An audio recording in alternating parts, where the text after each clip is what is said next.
It's another episode of our Joy Corner. We're going to get a few life lessons from our girlfriend and girl guide, Heather Boschke. Hey, twin.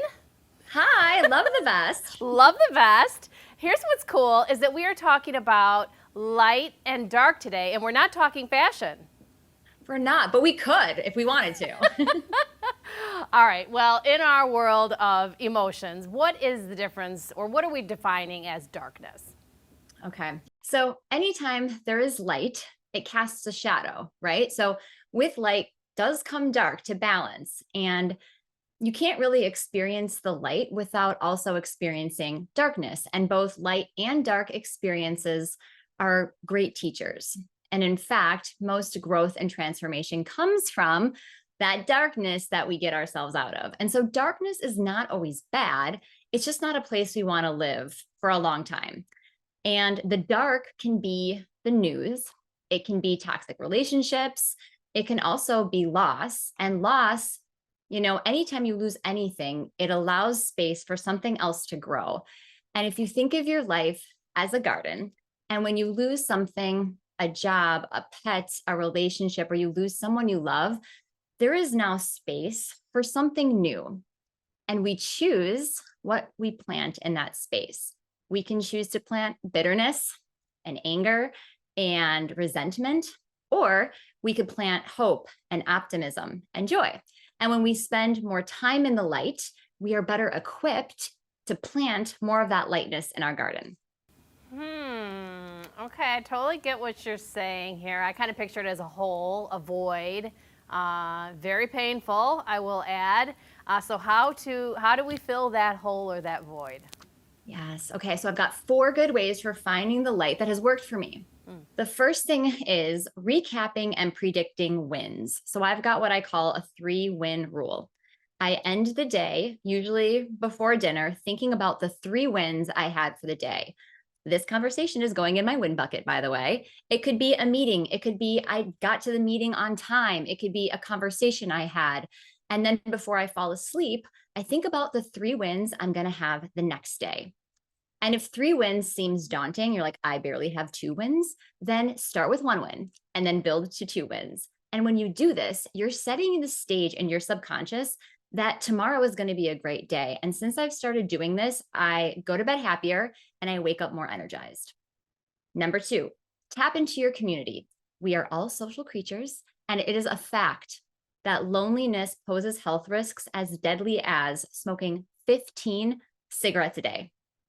It can be so tempting to close yourself off from people in your life when you're feeling depressed or when you're in a bad place or when you're overwhelmed. And yet it is the exact time to tap into your people. So a text, a phone call, a FaceTime, a visit. The people in your life want to be there for you, but we have to remember to invite them in so they can do that. Number 3, start a brightness board. Okay, so this could be virtual. It could be a notes app. I literally have sticky notes on my monitor that I look at every single day.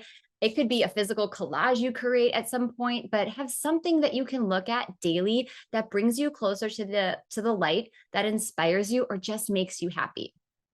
And number 4, choose to see the light. So for every shadow and every piece of darkness, there's that other side. There is the light. And so for every terrible thing you see on the news, there is also good happening in the world. Humans being kind, babies being born, turtles being helped across the street.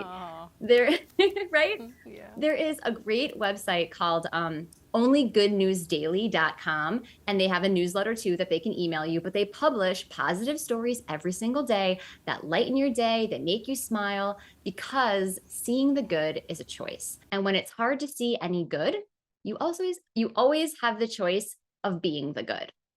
Smile at a stranger, foster that dog, or write a positive review. But you can be the good when it's hard to see it anywhere else. And the lightness is always accessible to us because it's within each of us. And there is nothing that happens, no matter how bad, that can erase who we fundamentally are. Like you are you, always you, no matter what happens. And we will experience different things and people will come and go and circumstances will change. But deep inside all of us, there is this shining seed of ourself and the blueprint of who we really are. And that is the light that we always have access to. And so, Nicole, I want to ask you now, what brings you closer to the light? What makes you feel physically lighter and emotionally brighter? You know, I love and hate when you ask me these questions. Because they're so deep. I mean, it really does take me to think about this. But you prepared me in advance. So here's how I feel, and I think it ties into what you're saying. What brings me light is, of course, giving back to people, and that's exactly what I feel like I'm doing on this show. And so in my office, every time I get a nice comment from somebody about something that we're doing. First of all, it's not just me working on this. Every time I get a compliment about what we're doing on the show, I look at my entire team and think we all get to enjoy that compliment. But my whole cubicle is littered with printouts of people sending nice notes. It validates the work that I'm doing. It makes me feel like I'm on the right path. And I'm hoping that, as you're saying, it's like I'm kind of spreading the joy, furthering the positivity. And of course, I will do some of these actionable items that you always give us, which I love. And today's conversation will go in my win bucket too. I love that. And, another one is watch your show. You guys are always bringing the light. So when you want some happiness, you want some joy, you want some lightness, Arkansas style, baby. You heard it here from our girl guy. It's what sets our soul on fire today, right, girl? That's right. Well, I love seeing you. I love all the things that you bring to help us expand our joy. And I will see you again soon, okay? Sounds good. It is my pleasure. Okay, there you go. I mean, actionable items. Let's try to go for those wins today. Make it your goal to go to bed tonight and recap your day and think about something that brought you joy or that you brought joy to others.